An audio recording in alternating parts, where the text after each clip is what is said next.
Hazırlık alayım. Mağdur Arğan'ın Göl şaharında Göl Savrubi'de bizim yerleşimiz ergesliğin azamatımız Yerin Ulaş'ın toprağı dese, jeri dese kanı almayı korkaytın özünün oyun köklerini aytadın azamatımız Abdullah'ın Afrika'nın soyu. Abdullah'ın 70 yaşına gelgeninin odan köp ömür Afrika'nın ötüzgöden keyin o toyda ekilisiga balap oturganımız sol.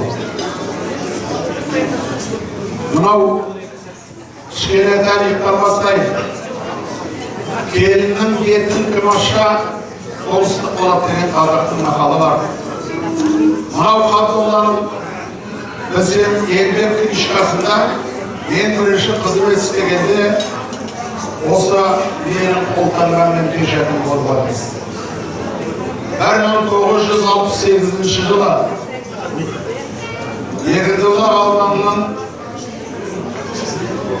bazında 182. Uşinişe oldu. Sol Uşinişe Özbay degen Sakli'den ortalıktan Yekindullah'ın basına gelgende Dongaları jürmeyitin kevdesi yok. Sılgan traktörlerinin bir zappoz, bir şoför, bir zavuş, bir buhaltır törtek adam bular. Ne okuyduğun korkusu yok. Ne balları jatatın jatakhanası yok. Ne okuyduğun bala yok. En son 1968 yılı osılay Akımar'da zatı yok. Uşinişe'ye direkt öptürgende Yekindullah'ın жақсы азаматтарын қолынан іскелетін азаматтар жинағанында соның біреуі мынау Қабдулла. Қабдуллаға түсуіндегі себеп Қабдулланың кітапшылығы, Қабдулланың техниканы жақсы білетіндігі, ұйымдастыру қабілетінің бар екендігі, мектепте мұғалім болғаннан кейін оқушысын әрбір мұғалім жақсы таниды. Екіншіден бұның әкесі Düşökün 12'li apamızбенен жазымыз кіші болса да оқу бітіріп келгенде мектеп интернатта жақсы жолдас болдық, дос болдық. Шайымызды бір іштік. Düşökün деген бір Маманайдың ішіндегі Маманайға ұқсамайтын кеудесі биік адам жақсы ақсақал.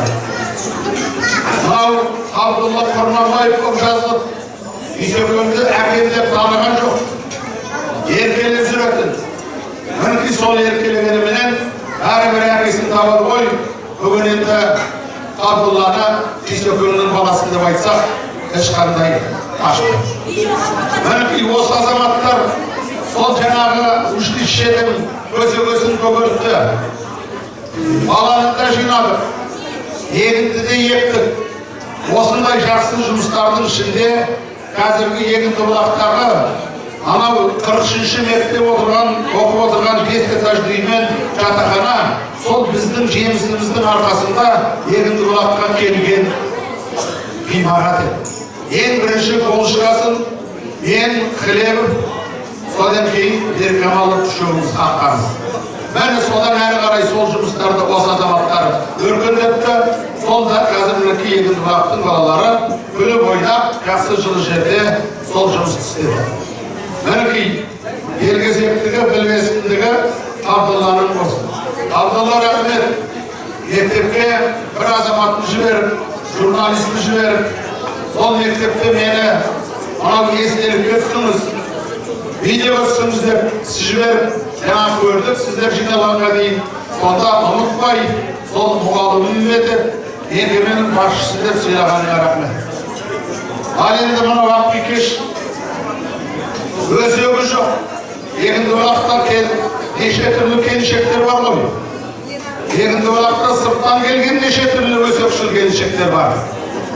Сол келіншектердің біреуіне ұқсамайтын, адал, шындықты ғана айтатын.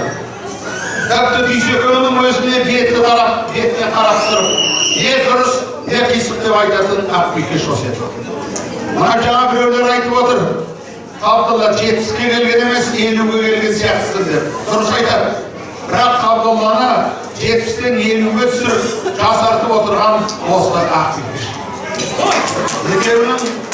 Екеуінің бұл жерден айтқаннан кейін, бір сөз бергеннен кейін кішкене әрден айтайын. Анау қирап қалған, Совет мемлекеті құрған кездегі қайда апаратын білмей отырған жаңағы жатақхананы жөндеп, бүкіл туысқанның барлығын басына жинап, кірше шыққысыз деп, туысқандарын бәрін ешқайда шығармай қоғамдап отырған осы Қабдолла. Ал оны көбі оны істемейді.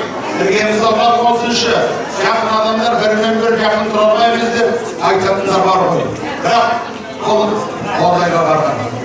Енді қарап отырсам, бірнеше екі мектепті, мынау Тәңірберген деген азаматты жақсы білем. Мыналың жігіті сонымен бірге істеді, одан кейін басқа жер істеді. Қарағандының басында 70-ге 80-ге келінген жүрген жұмыс істеген адам, тегін адам емес. Ол басында білімі бар. Қолынан іс келетін адамдарға қараған мектептерде оғаным болады.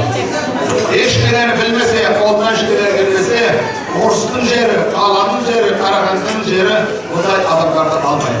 Мінекей Қабдолла осы тауарынан, осы алғанысынан қайтты, осы еңбегін жана берсін.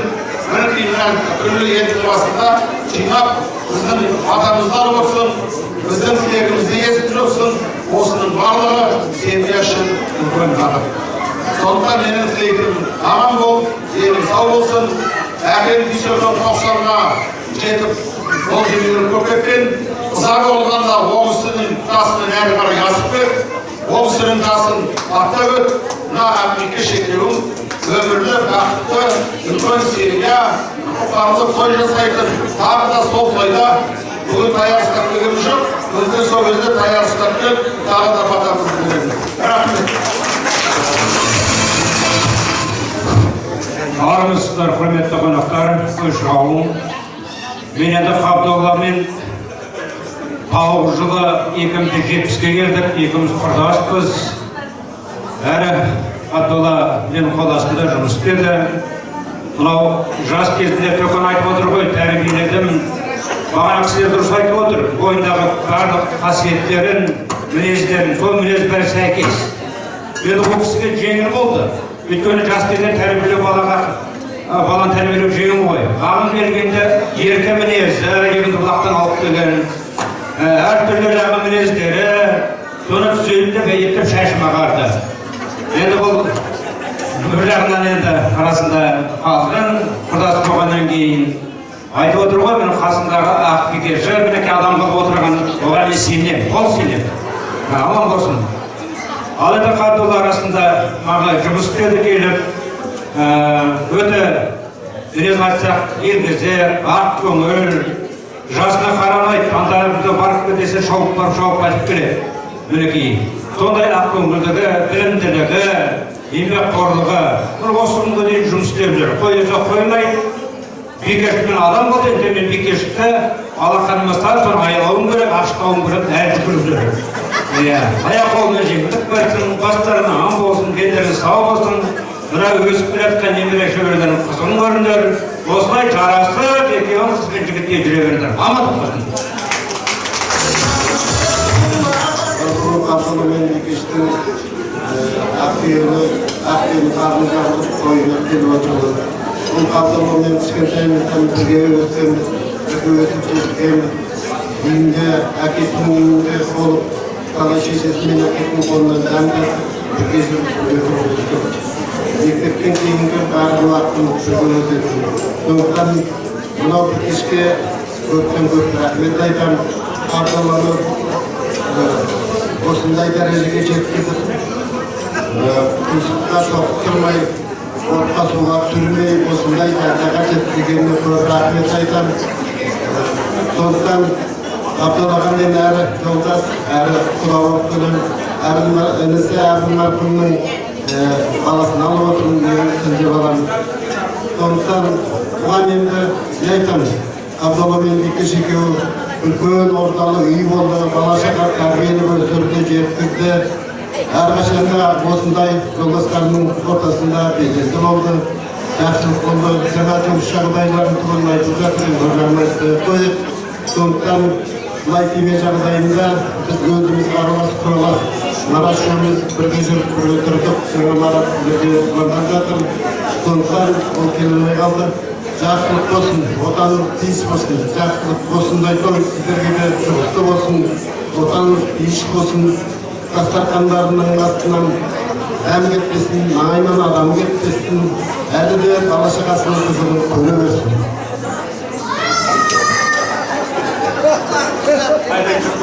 Менің Абдолла деген жолдасымның өзі менен бір мүшел жас үлкен. Екеуміздің ортамыздағы деген ағалық, інілік, сезім жолдастыққа ұласып, үлкен алдыға дара жол салып, ағам Абдолла менің жан жолдасым болып кетті. Кейбір ойлайтын шығар, екеуінің ортасындағы алшақтық жолдастыққа кедергі болмай ма деп. Қуанышқа қарай жоқ. Екеуміздің ортамыз мүшел жас болса да, мен бұл кісінің тіп-тіке жүріп, сондай бір биязы мінезі, жақсылық, адамгершілік қасиеттеріне көз салып, осы кісінің жүрген тұрысымен мен де жүріп келе жатырмын деп ойлаймын. Осыдан көп, Қабекеңнен көп үлгі алуға болады. Жақсының жақсылығын айт, нұртасысын, жамандығын жасырып, әрқашанда бұл кісінің Қабекеңнің Бикеш жеңгеміздің екі ортасындағы махаббатын иншалла бізге берсін деп, мына Мағриб екеуміз әрқашанда біз үлгі тұта білеміз. Енді мен ағаларым сияқты енді 40 минут, бұрын 45 минут болған, қазір 40 минутқа түсірді ғой енді, мен көп сөйлемей қойын. Қабеке, сізге үлкен денсаулық берсін Алла. Сізді менің жолдастарым сұраған кезде, сонау былтыр алдыңғы жылы мен бір Шымкентке құдалыққа барып қайтқанда, сіз сұрайды, мына кісі не себеп қалды? Ешкім айтпайды ғой сізді. Мен айтым, 50-ден жаңа асқан деп, бәсе, бұл анда жас па деп ойлап қаламыз ба деп. Сондықтан сіздің жасыңыз, келесі 80 жасыңызды бұдан да үлкен аристократ ойлайтын болайық. Бикеш жеңге, ақты болыңыздар. Мен сіздерге Абдолла жолдасыма арнап Бикеш екеуіне біз екеуміз деген әнді орындап берейсіздер. Танго билеңіздер.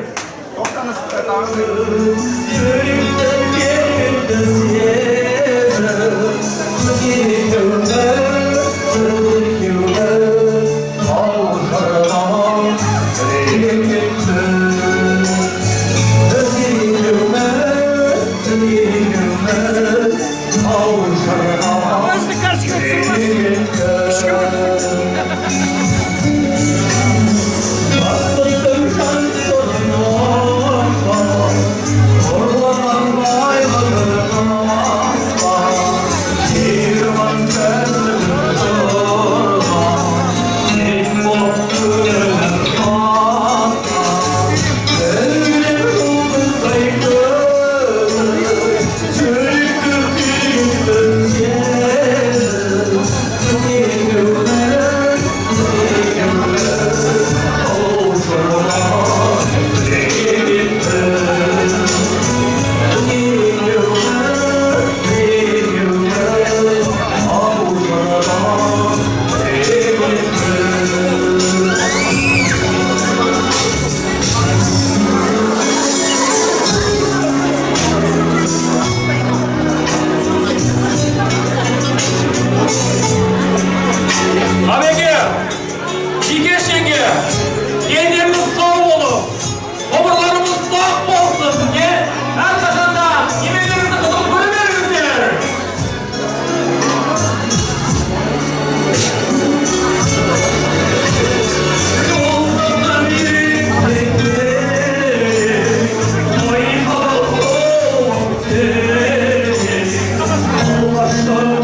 Екі шерттің бірін сәл-пәл кем бұра.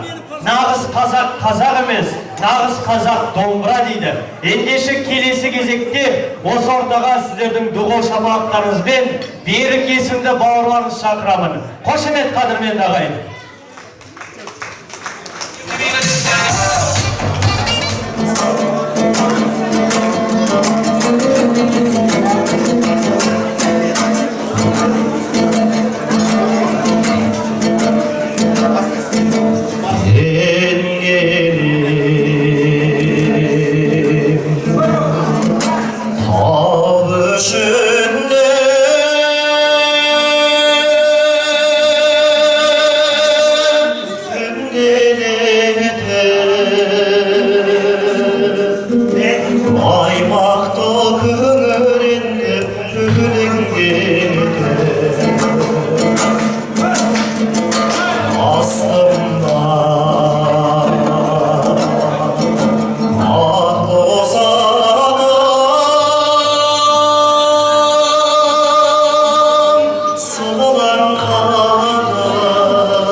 шырқап толған бая бола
Сөзің қарай көзің білгейсің келгенімді жалғыз өзің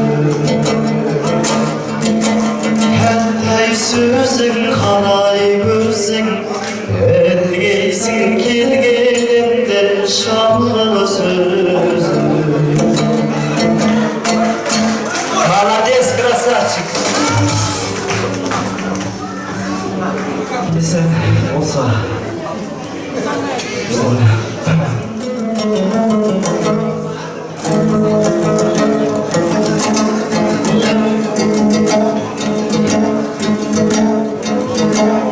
ақ шаштарың күмістей жарқыраған пейіліңнен айналдым ауданмаған мейіріміңнен айналдым күн секілді мұран әрғам тораған шартынан сөзің қуат береме жүдетеген жаратқаннан жақсыда сұрап едің әрбір сенің ақ шашың қалашық өмір бойға қарасын маған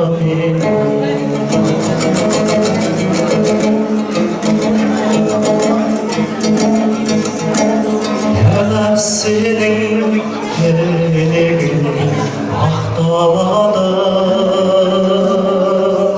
көңіліңе көңіліңе бақ толады маған төккен шапағат мейірімің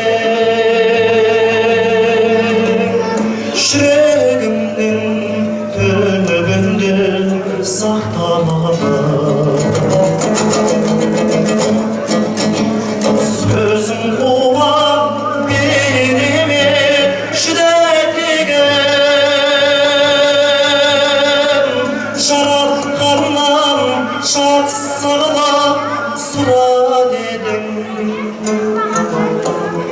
әрбір сенің ақ шашың алашыма өмір бойға қалсын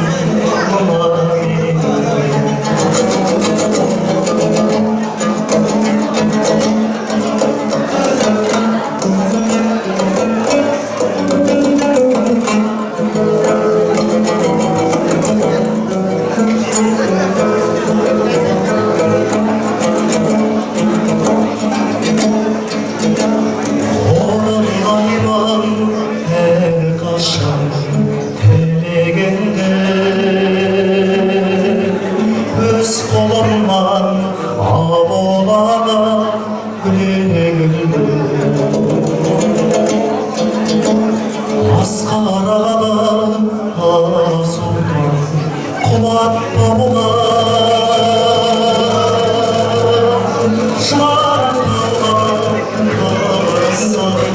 Sözün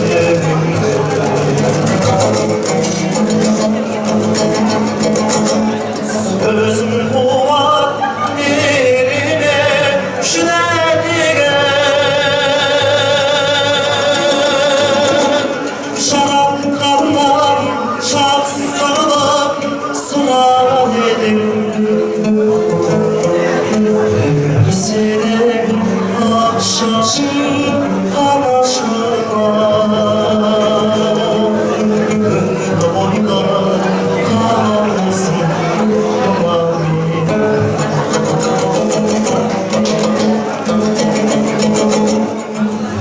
Senin akşaşın anaşına Boylar kalsın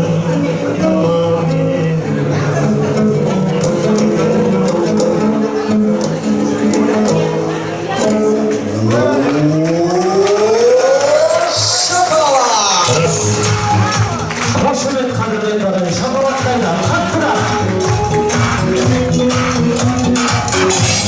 Ендеше қиқыл жатқан әннен кейін қазақтың бір керемет биіне кезек берейік. Сіздердің тобыл шапалақтарыңызбен ортаға дайдидаяу би тобын шақырып. Қошемет!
Ендеше осы ортаға сіздердің жұғол шапалақтарыңызбен туыстар қауымы Мұрат Сәуле, Серік Қатира, Жұмат Күләш, Ғалия, Рымбек Гүлдерай, Ира, Нафиса, Катя, Шайза, Бақыт, Баян және кластастар, ауылдастар қауымынан Сансызбай Рымбике, Болат Қатира, Төлеш Бибігүл, Сақалов Болат және жұбайы Марат Мия, Рымбала, Қанатбек Алмагүл, Шолпан Кенембай, Мұхаммед Сәуле есімді қонақтарын шақырам. Бар ма екен?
güzel asfalda Şunga çıksın asfalda ömürlere Ağay dostlar, assalamu alaikum. Görmegenlerge toyga hayırlı olsun. Hatira bir günü Kardolla'nın uyuna isparit edip bir kişi Kardolla'lar, sosu Kardolla alo deydi, alo bugün beken dese ben bir kişinin Kardolla'sı mı deyip çıkarmış gün özü. Kardolla degen koğulu keng adal iri azamatın biri. Biz endi birge okudık, keyinен endi kızmetin bağından bir 20-30 жылдан кейін басымыз қосып қызмет істедік. Бір сыпытуда қызмет істедік. Жаңа менен бір саусағында олап жатыр. Ана көңіл айтқан жаңа салынған жаңа сыпытудың кіребесіне үңірейіп тұр, осыны мен түзеп беремін деп, сонда бір жігіттерді алып, соған арнамен жасап, көп жұмыс жасап жүргенде сол ана пилорам дейді ғой, сол қолын алып кетіп, ертеңіне маған айтады, асқар мынаны құнын төлесін деп. Дәл қазір болса төлейтін еді, ол кезде төлейтін ештеңе де жоқ қой. Сондықтан сондай азамат қолынан келмейтін ісі жоқ. Айтқан сөзінде тұратын семьяны тәрбиелеп өсіріп, бала шағаны ұлын ұяға, қызын қияға қондырған біздің мақтаныш тұтатын азаматымызсың. Енді жанында жүрген Бекеш деп ақ көңіл, қашан барсаң өзіңді күле қарсы алып, осы шығарып жүретін бір қазір енді мені бәйбіше болдық қой. Кезінде 70-тен асқандардың бәрін шал ақсақал дейтін қазір енді айтып тұрмыз ғой, қызмет істеп жатырмыз. Әлі жаспыз, Абдолла әлі жас, қызмет істеп. Мына немерелердің қызын көр, жиен сүйіп olsun, немере сүйіп olsun, солардан шөпшік, шөбере көр. Барлық айтқан, үлкендердің айтқан, жаңағы ағаларымыздың айтқан тілегінің бәрі қабыл болсын. Бақытты өмір болсын, ағайын достар. Той қыласың. Біздің артымызда өшіміз басып келе жатқан азаматтар мен азаматшалар, сіздер де осылай тойлаңыздар. Осы тойға жеткізген бүгінгі Қазақстанымыз, осыны неге біздің мақтанышпен айтпаймыз. Осылай үйреніп айту керек. Біздің қолымыз жеткен, бәріміздің мақтанышымыз болуымыз керек. Еліміз, жұртымыз мақтаныш болу керек. Сондықтан сіздерге барлық жақсылықты, амандық тілеймін.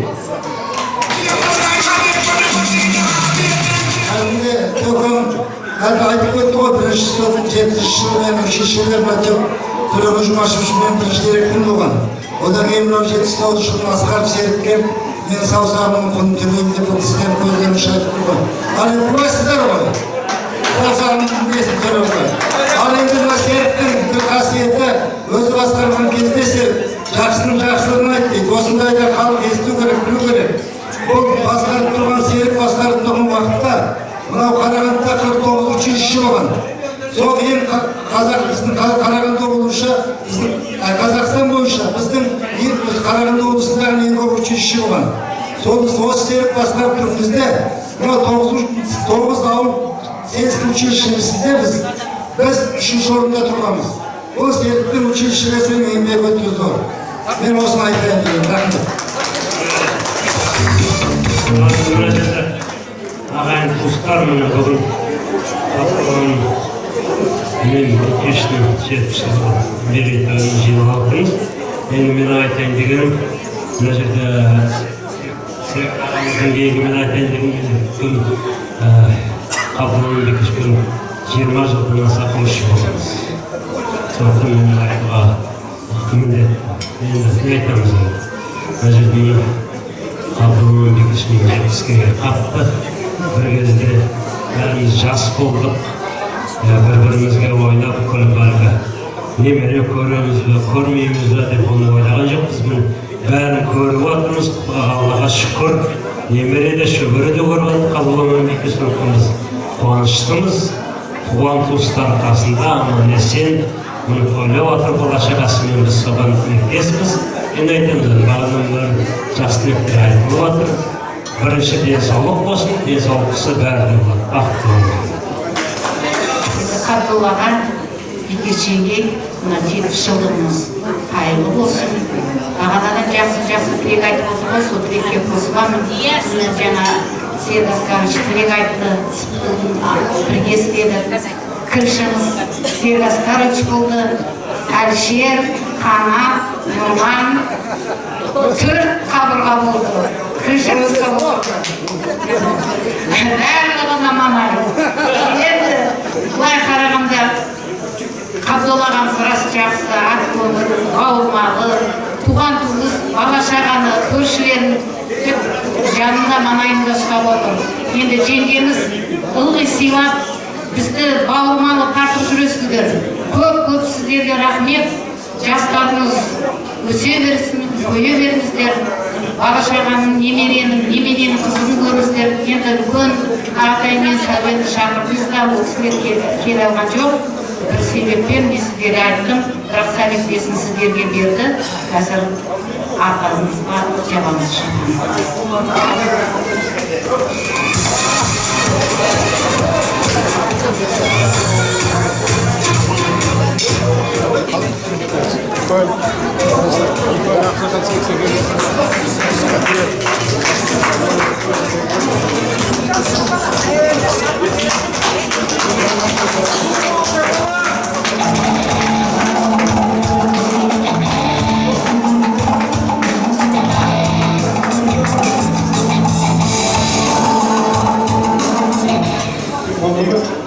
Қымбатты дегенде халыққа басын сөйлемегенбіз дегенімізде енді қымбатты қауым жиналған, қымбатты Қабеке жеңгей осы арада отырған, сіздің соңыңызда жүрген Қабдырахман отырып, басқа да келіндеріміз бар.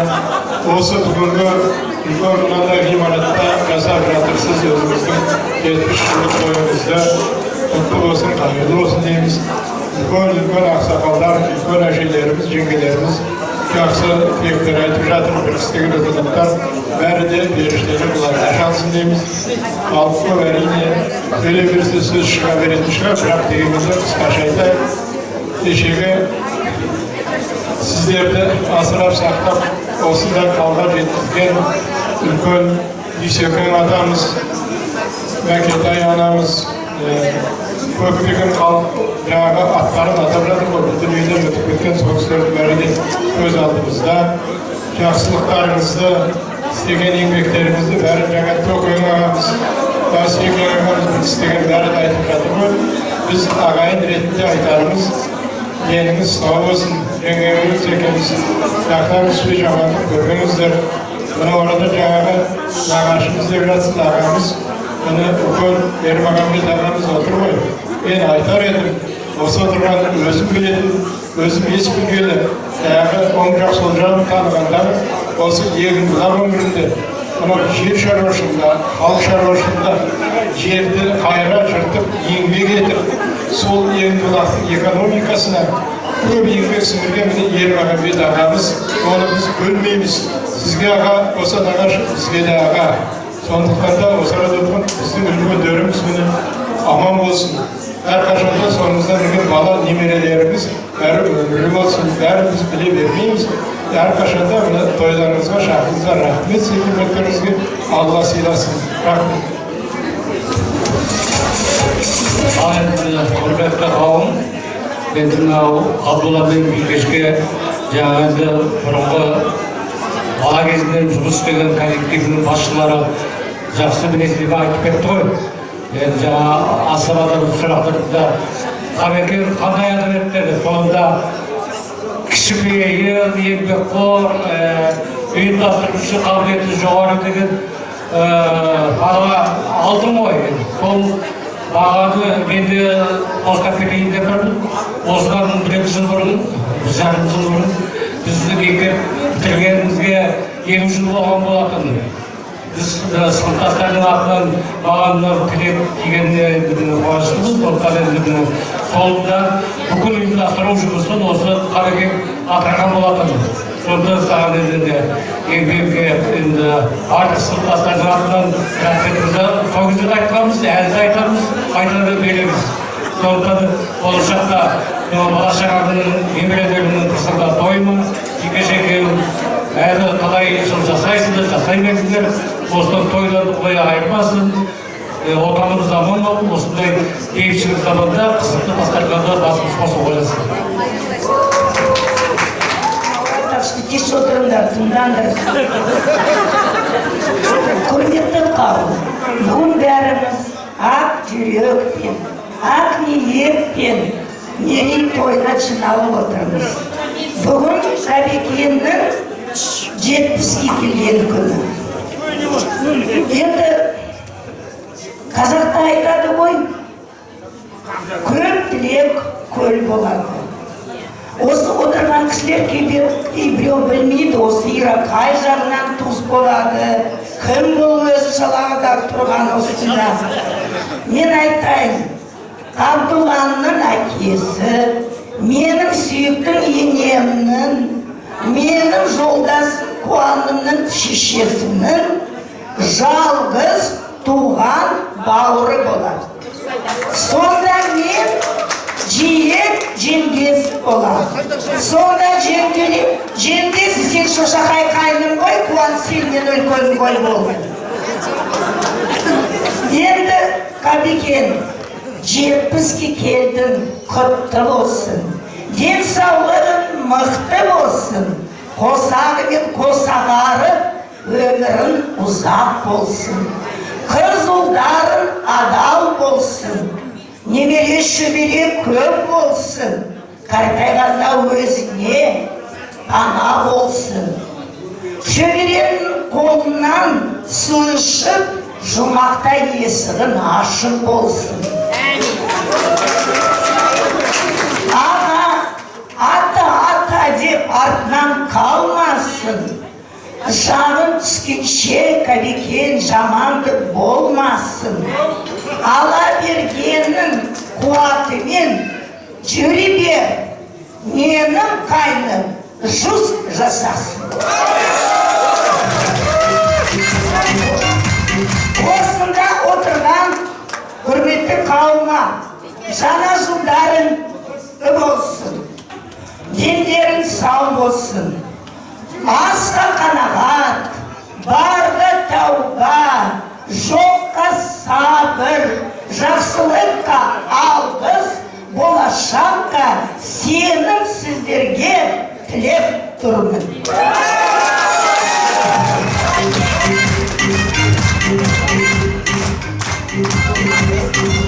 Қазақ болғанда қазақтарға жан пида болатырым ғой, жолдасым қазақ болғаннан кейін. Құрметті қабылдар, бүгін міне Ақтүйенің қарны жарылып, туған туыстар жиналып, бала-шаға, достары жиналып, үлкендерге той жасалады. Тойларың құтты болсын, құрметті қабылдар. 70-ге болған той мерейтойы болсын. Еге-жеге бақытты өмір сүріңдер, ұзақ өмір сүріңдер. Немере шөбере көпсіңдер, немене көріңдер, шөп көріңдер. Қартаймаңдар, жаңа айтып жатыр ғой, 50 жас беріп, иә. Қабылдар менің жастасым, ол жағында қалып кештім, бірге оқып бітіргеміз. Сол бала кезінде ақ көйлек алып әдіс болып еді, осы етіңнен дайма, жалғыз Қабылдар емес, қасымдағы сүйіп қосылған қосағы кеште ақ көңіл қонақжай, өте қадірлі адамдар. Сендерге мен дейтін зор бақыт, бала-шағаларыңызды күн көріңдер, Алланың берген жасыңызды жасай беріңдер, тек қана жақсылық тілеймін. Құрметті қауым, бүгінгі күні осы халиф мейрамханасына құттықтауға Қабекенмен бірге осы мерейтойды қуанышты бірге өткізіп, бірге қарсы алып отыру үшін келіп отыр. Құда-құдағи достары келіп отыр. Сыйлас азаматтар бірге қызмет істеген достар келіп отыр. Бағанадан міне үлкен адамдар жақсы тілектер айтып жатырмын. Достары, ағалары бірге қызмет істеген құда-құдағилары. Сол тілектердің бәрі қабыл болсын, жақсы тілектер айтылды. Айтады ғой, бір тілек қабыл болады. Бір тілек емес, сол тілектердің бәрі қабыл болсын. Бикеш менің апам болады, Абдолла немере жездем болады міне. Қабекенді көп мақтау сөздер айтып жатыр. Сол сөзге тұрады деп өзім ойлаймын. Өзім солай қатты жақсы сыйлаймын Қабекенді мен Бикешті. Қабекен әрқашанда отбасыларың аман болсын, бала-шағаларының қызығын көруге жазсын. Міне 20 немере, 4-5 шөбере, енді немене көруге жазсын. ауырмандар, сырқамандар, осылай сіздердің шаңырақтарыңызда үлкен той бола беруге жазсын. Сол тойды осы қауым сіздермен бірге тойлап, жақсылықта кездесуге жазсын. Тойда кездесуге жазсын.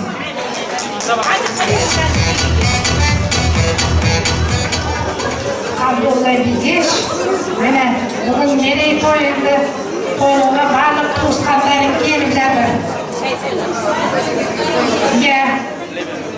Өзіміз Балқантаудың баурайында бірге өстік, бірге жүрдік. Енді Құдай өмірді салып есімен осы Қарағандыға көшіп келгеніміздің өзіне міне 20 жыл болды. 20 жылда бір есімден бір шатырдың астында тұрамыз. Абдулла, сен бақыттысың. Бекеште жарым болған. Надашаға Бекешім менен 1000 жылдық жолдас болып жазсын. Абдулла деген өте мейірімді адам. Аузын ашса ар жағынан жүрегі көрінеді. Бітті анау 14 үй тұрамыз, 14 үйдің баласының қолын алдырмайды, аға десек жүгірткен, ылғи қамқор болып жатады. Сен бақыттысың, бала-шағаң мен Бекеш, сен баладан рұқсатсаң, Бекеш үйден рұқсатып, мені сені құрметтеп, бала-шағасымен Бекеш мынандай той жасап жатыр. Рахмет Бекешке. Ризамыз Бекешке. Туған күн құтты болсын, өмір жасың ұзақ болсын. Сенің халыққа сыйлы құрмет екеніңді осы жиналған халықтан көріп отырмыз. Сен өте құрметті болғансың, барлығы мынандай халықты пагода болып жатса да бәрі келіп жатыр, алыстан жақыннан бәрі. Жасың ұзақ болсын. Бала-шағаң менен Бекешке рахмет, сені құрметтеп, мынандай үкіметтің киелі орында той жасап жатқанына. Осы бәрі Бекештің арқасы, соның бәрін ұқсатып той боласың. Бүгін менің негізі туған күнім 25 желтоқсан, декабрь. Оған мына бала-шағалар өзі бір нетіп, папа мына жаңа жылдың алдында абыр-сабыр болмай, жаңа жылдан өтсін, содан кейін ұйымдастырайық дегенге мен келісім берген. Біз мына тұрған Баян Инербаева, екеуміз 1 сағат 1 минутте туғанбыз. Мынау мақтана береді, сен жерде туғасың, мен креслода туғанмын. Екеуміз кейде құрдаспыз. Ол да наманай, мен де наманаймын.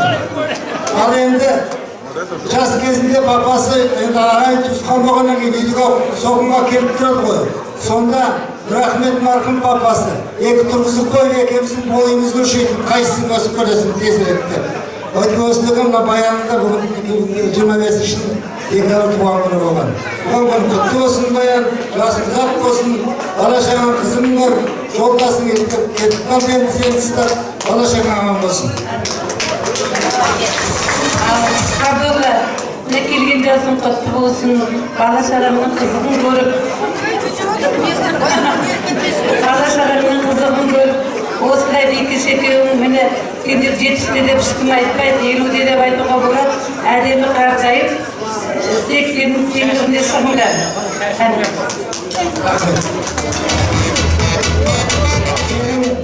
Балдызым болады, Бекештің немересі інісі.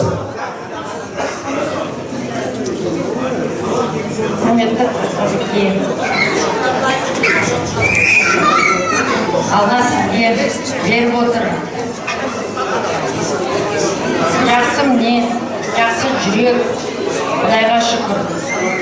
Бірінші байлық денсаулық, екінші байлық Бекешіңіз бәрі айтып отыр. Жақсы тілектер, солар тілектер қабыл болсын. Денсаулық тілеймін, балалардың қызығын көріңіз. Құдайға шүкір. Не берсе де Алла тағала жақсылық, адал, не берсе де адал мен берсін. Сіздеріңіз аман болыңыз. Айбергенді, естелікке бір суретке түсіп алайық, содан кейін музыкалық сәлем.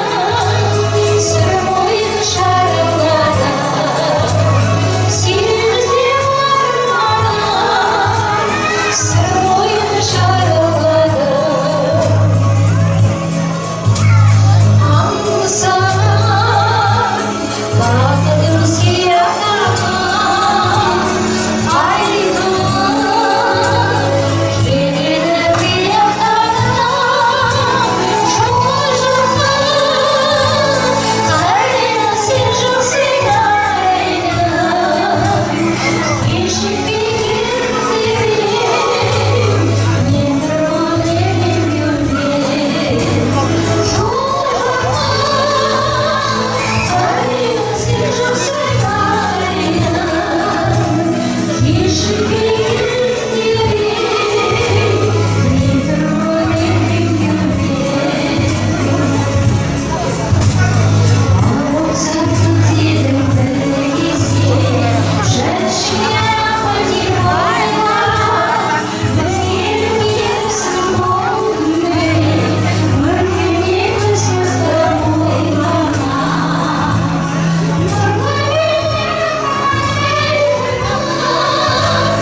And so, how am I ever to know?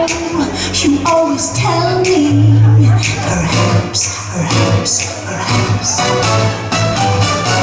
A million times I've asked you, and then I ask you over again. You only answer, perhaps, perhaps, perhaps. If you can make your mind up, I will never start it. And I wanna wind up, winding harder, working harder. So if you really love me, say yes. But if you don't, confess. And please don't tell me. Perhaps, perhaps, perhaps.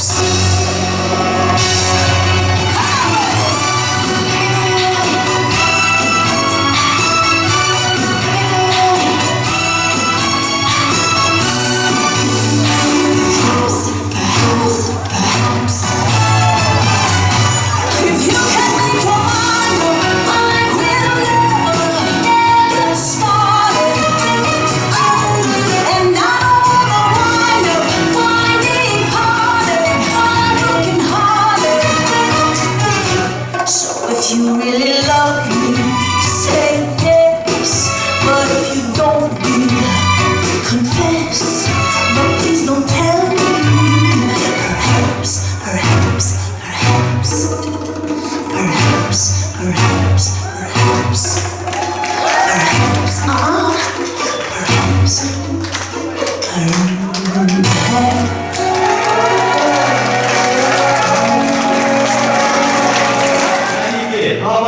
Кенжебек Орал, Сайлаубек Әлия, Көйлеш Қаршыға, Серік Рымкүл, Мейрам Рымтай, Марат Маржан, Күміс, Болат Тоғжан, Сәуле, Гүлжанат, Серік Бағия, Нұрғазы, Бақыт есімді қонақтарын шақырамын.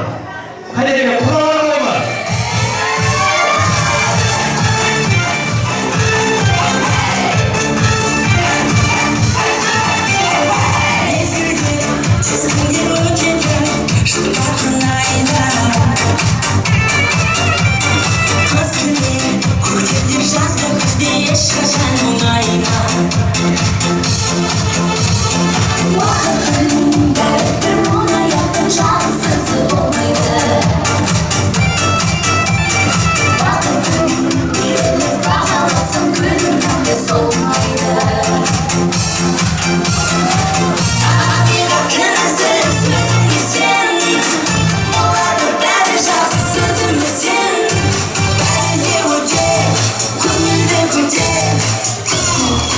Рахмет, рахмет.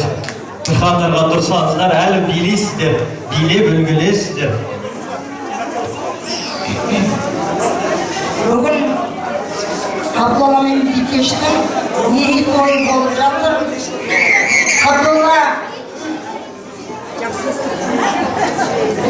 Абдолла мынау жайсаң жастың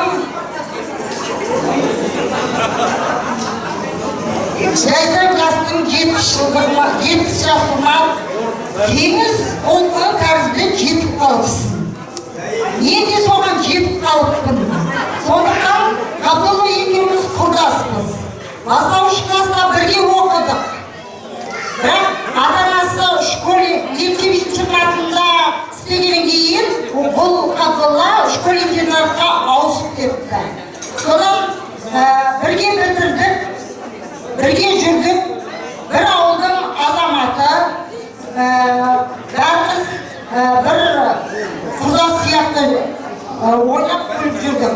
Ал Бикеш мектеп-интернатында оқыды, бірақ қалаға көшіп келгеннен кейін нөмір 76 мектепте мен жұмыс істеп жүрген кезде Бикеш те жұмысқа келді. Сондықтан Абдолламен де бірге жұмыс істедім. Бикешпен де жұмыс істедім. Әрі құрдас, әрі замандас, әрі туыспыз. Сондықтан Бикеш Абдолла мерейтойдарың құтты болсын, амандық саулық болсын. Бағанағы айтып жатқан барлық тілектерін Алла Тағала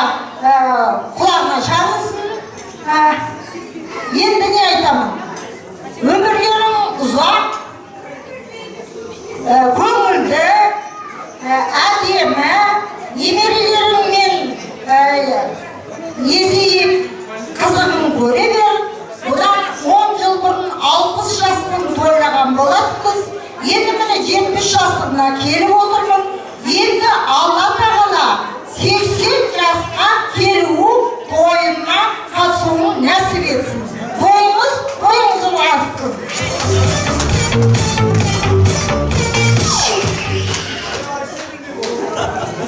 Мынау 76-шы мектептің осы жолы 23 декабрь кезде 25 жылдығын тойлады. Ана егемендік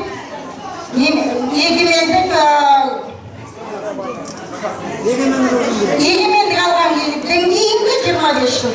Сонда біздің ардагерлер есін ашты, стендін ашты, көз зал ашты, портретімізді іліп қойды. Сол жерде шақырып, біздің құрметтеп, кәдімгідей барлық жасылды иелерді айтқан болатын. Сол кезде фотоға түсіп алғанбыз. Сол фотоны Бикешке алып келдім, ескерткіш болсын деп. Бикеш қабыл. Мен de bir şakırma var. Ben de şunu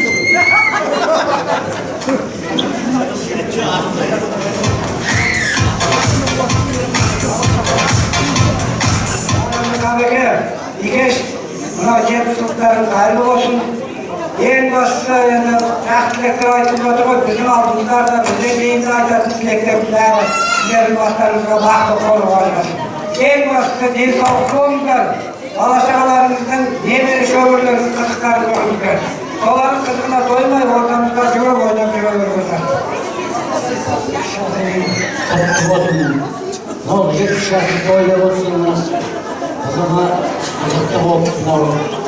Toydun başkanı, toydun jürep atkanı, yaşlı, öte yaşlı aynılgasını öldürüyor. Ama da rahmet bunu. Ben de bunu aydatım. Beynimiz sağ olsun. Yaşlı demek karşılarımızdan. Alışanlarımız evlilik olan Kuday'ın gelin yaşlı yaşaya verilmiştir. Her taraf söz aytığı olup da ülkelerimizden asıp kötü olmaydı yani. Basın zaman diye olup ortamımızda ergeç zaman olsun. Osu oturan hiç oturduğu zaman bu, buna dostlarına olup her kaşan toydu orada keyifli Allah kolay gelsin. Dette koyun, asılımda caz, asılımda bas.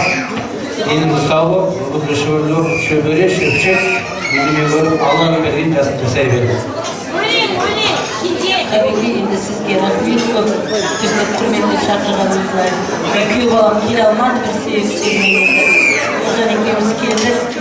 Енді жаңа сіздің ағашыңыз сөйледі ғой. Енді секелімде 70-ке толып сіз соның ағашы болып сөйлеп соған жазсын. Денсаулық тілеймін балаларыңызға.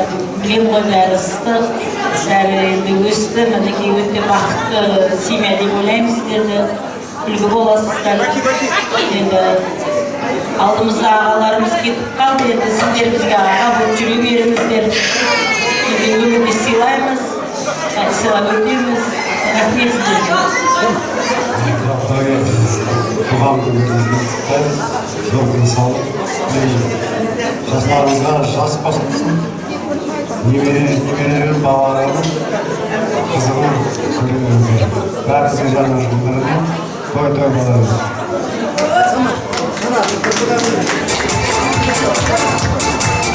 Құтты болсын, барша елдің тілегі қабыл болсын. Шақырғаныңызға көп рахмет. Енді мен бүгінгі күні таңертең ерте сіз үшін соны егімлаққа келдім. Иә, көп қызға қарамай, боранға қарамай, сіздің қуанышыңызға ортақ болуға келдік.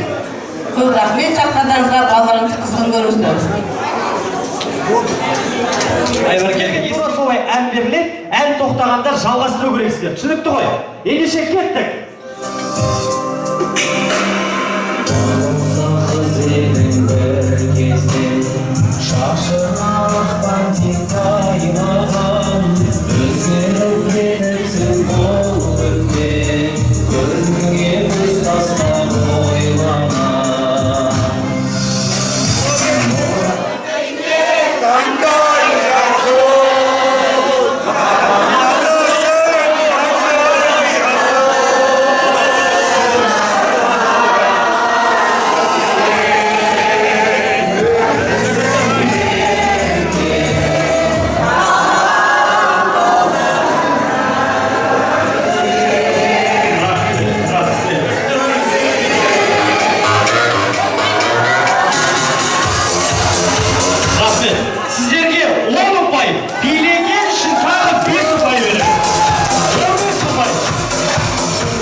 ұпай. Ағамыздың дирижер болғанына тағы 5 ұпай қосады. 20 ұпай. Сіздер 5 ұпайға қалып бара жатсыздар. Ендеше келесі Ұшқан жастар еді, бәрімізді жолын бастап еді, бәрімізді жазылмаған дастан еді, армандастар қорғастар.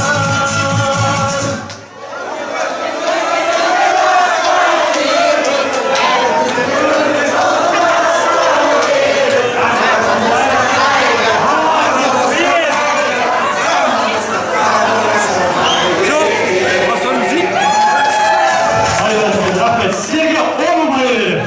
Рахмет. Сонымен есеп 25-те 20. Алып бара жатсыздар, байқаңыздар. Ендеше келесі.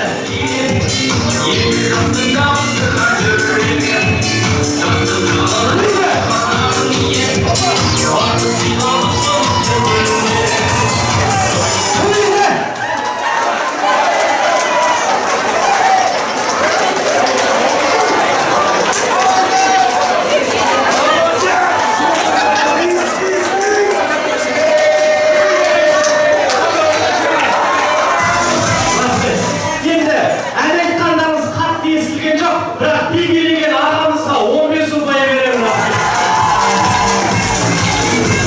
Сонымен есеп 50-де 25.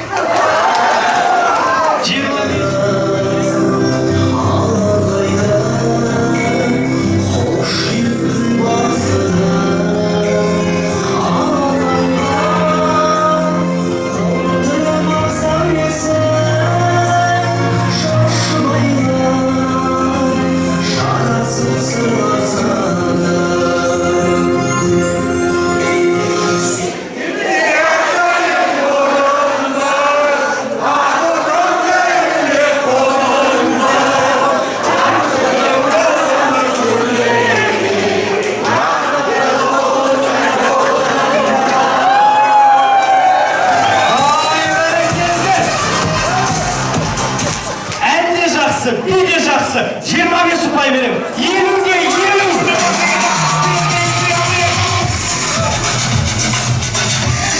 Рахмет, қадірменді ағайын. Бөліп жарып, сен жеңдің, мен жеңдім демей, барлығымызға бір ортақ ән. Кеттік. Сыйпар өткен самалды, қазағанға алған бау деп білем.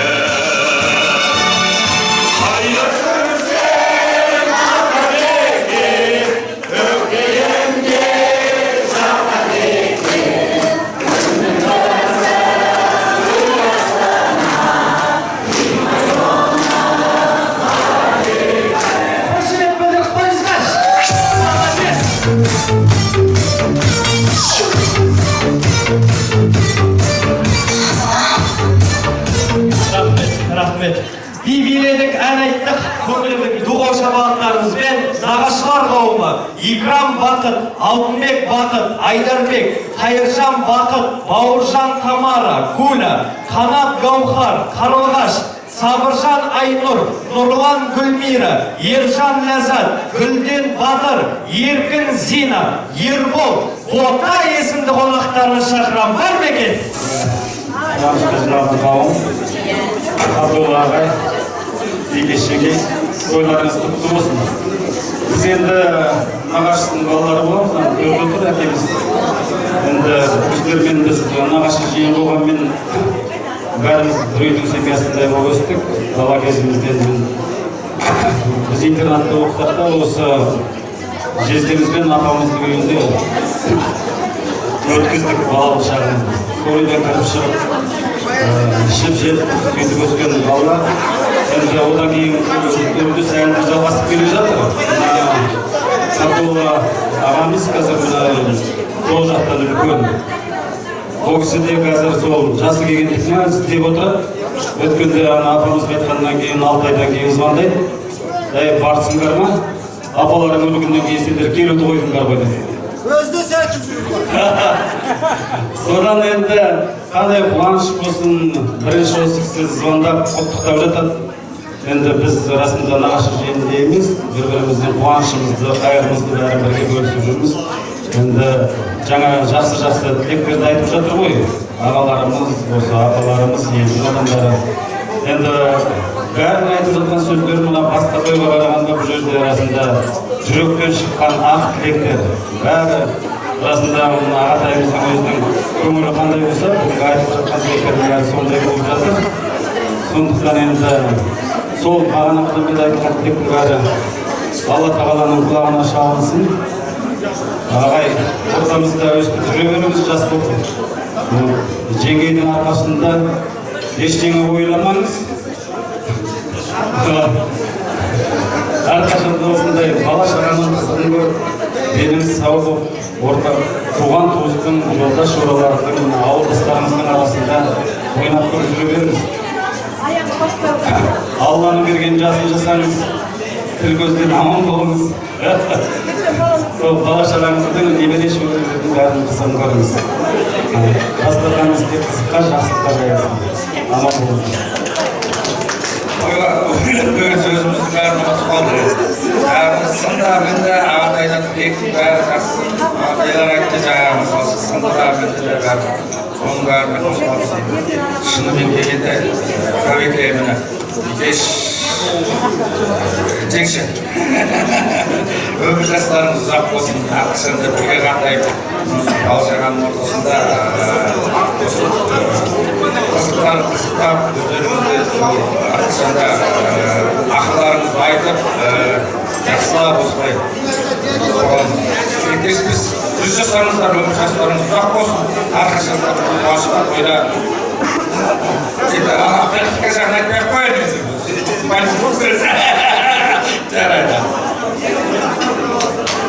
Құрметті жиналған қауым, бүгінгі мерейтой құтты болсын, барлықтарыңызға жұғысты болсын.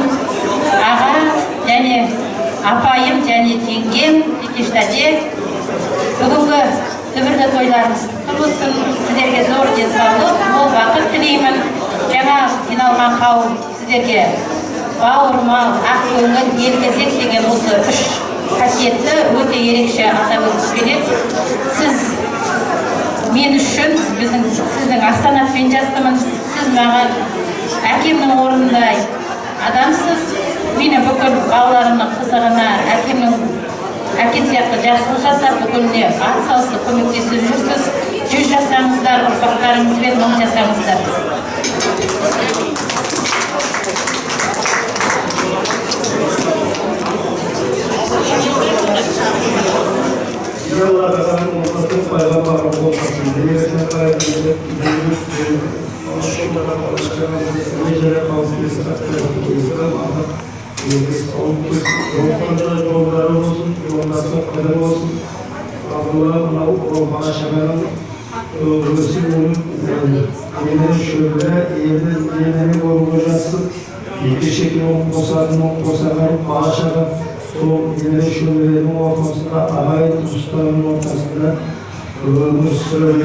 Жақсылық болсын, елі амандық, елі саулық болсын.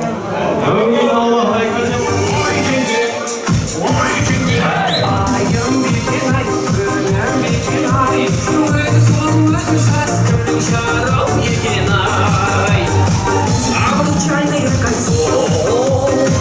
Непростое украшение, но в сердцах одно решение. Обручальное кольцо.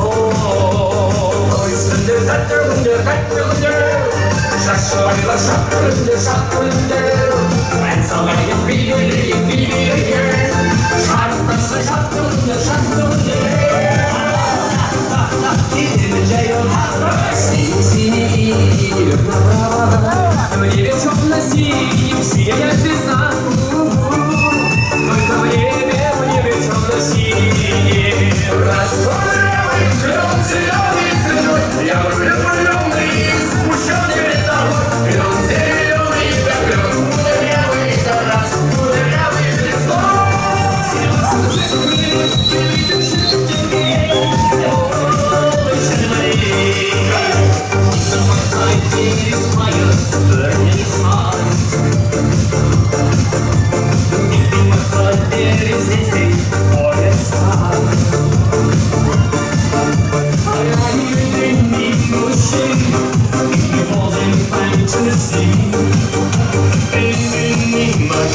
living in my dream.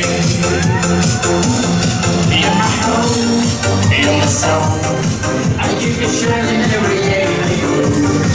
I will make it good, I will find it. I sing the blessing, give it back, my blessing, sounds so true. Don't shout it out.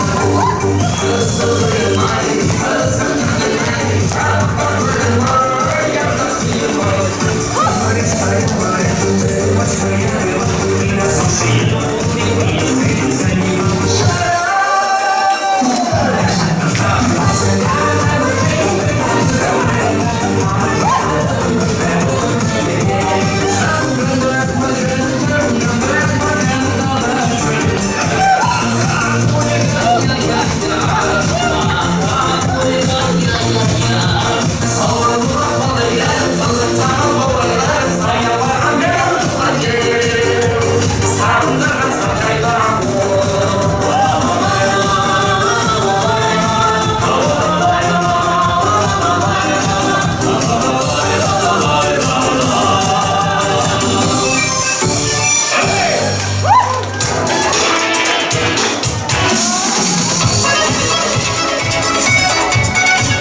Вечером дискотека женщины, они танцуют, женщины, я не танцую, улыбайся, нормально своим танцем. Женщины, они танцуют, женщины, я не танцую, никого я не рисую, я не танцую.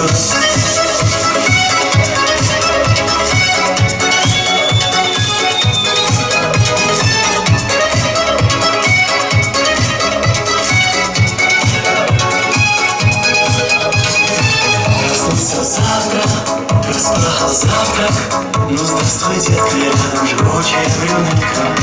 На столе сдача, ну что ж я мачо, здесь все для человека. Вечером дискотека, женщина, не танцую, женщина, я не танцую, улыбаться, нормально своим танцем. Женщина, не танцую, женщина, я не танцую, никого я не рисую, не танцую.